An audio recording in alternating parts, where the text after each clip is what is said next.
Did you hear the story about the woman who says her 101-year-old grandfather killed 6 people right in front of her? Sabrina Capper, whose grandfather, JD Patten, is a World War II veteran who was recently in the news after celebrating his 100th birthday. But Sabrina says her grandfather should not be celebrated because he's a serial killer. Sabrina's grandfather is now 101 years old and he's on his deathbed, and Sabrina went to confront him about his past. She specifically remembers the summer of 1992 when she went to visit her grandparents in Tulsa, Oklahoma, and she met 2 little black boys who were neighbors nearby.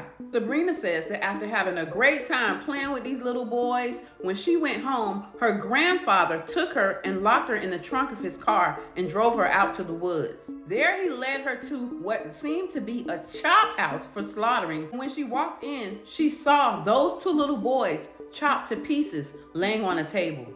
Sabrina says she'll never forget the image of the young boy's blood dripping onto the floor, but it took her more than 40 years to get up the courage to say something.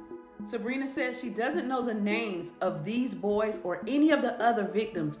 She's finally speaking out because she says she wants those with missing family members in Tulsa, Oklahoma from the 80s and 90s to finally find peace if they are connected to these crimes. Although these acts are unthinkable to the majority of us, Sabrina says she was never surprised by her grandfather's actions.